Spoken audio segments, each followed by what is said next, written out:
The exodus from Kosovo may not be as high as 3 years ago, but plenty are still planning to leave. My name is Bleona Fonice. I study business management and enterprise, and I want to go to US. Many of her friends left last year to the UK and the United States. No jobs and not many opportunities drives Bleona and many like her away.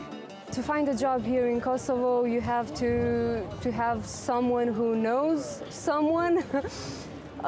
That's actually one of the reasons I want to go abroad. I also want to go abroad to deepen my knowledge of business studies. Several Balkan states, like Kosovo, are blighted by a lack of security and a lack of jobs.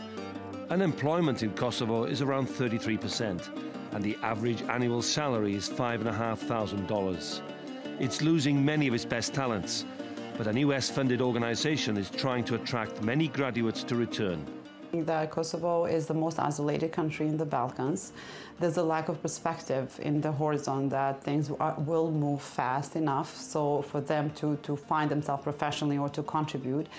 And there are many reasons for that, but also it's amazing what kind of will they have to give back. This class of 10 in Pristina are learning German, a passport to find work, they hope, especially as officials claim Kosovo's economy is hobbled by disputes with Serbia, refusing to accept its independence. The government concedes education standards are low, and attracting foreign investments to a country that's perceived as corrupt is also difficult. International monitoring, though, does help. They have seen the improvement, they have seen the willingness, and then they have seen the change in the policies and in fighting, sincerely fighting corruption and crime.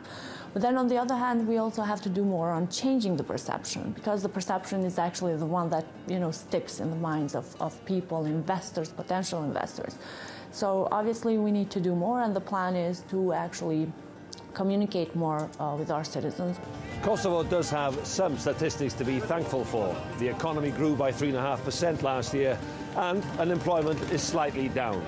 But low salaries and the brain drain of losing the best and the brightest is costly. Iolo ap Dafydd, Ti Will, Kosovo. And Iolo ap Dafydd joins me live from Pristina. Iolo, good to see you. Now, you mentioned brain drain in your report. So what prospects are there of building an economy if all these young people want to leave?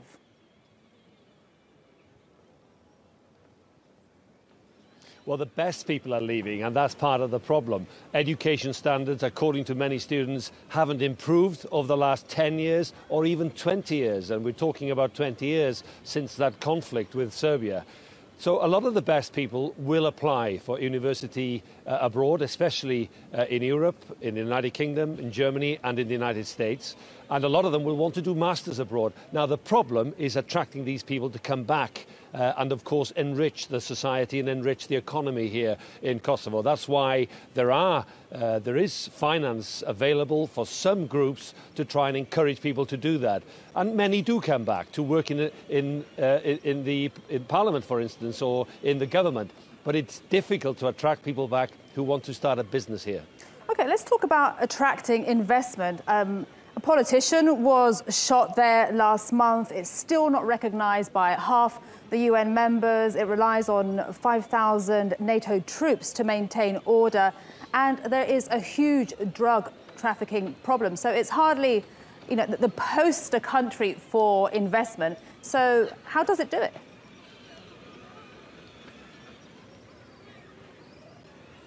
Well, exactly. And there's a whole list there of the problems that modern Kosovo, 10-year-old Kosovo, has.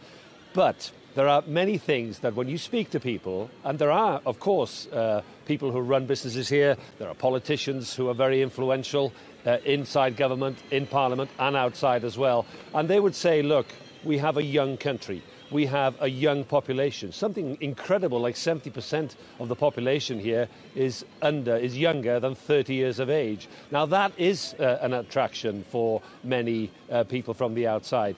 The main investors in Kosovo, as it stands now, are Germany, Switzerland, Austria.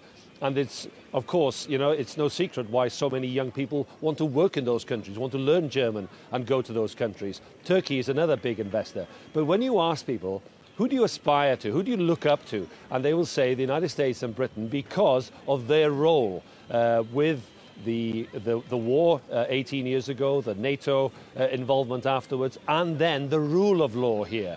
And that's the next big hurdle for Kosovo. They've signed this Stabilisation Association Agreement with the European Union, a 10-year project to try and bring Kosovo, like other Balkan countries, closer to the European Union. But corruption and getting rid of nepotism, now these are going to be real problems in the long term for Kosovo. Okay. Iolo, thanks so much for that update. That was Iolo Dafydd joining us from Pristina.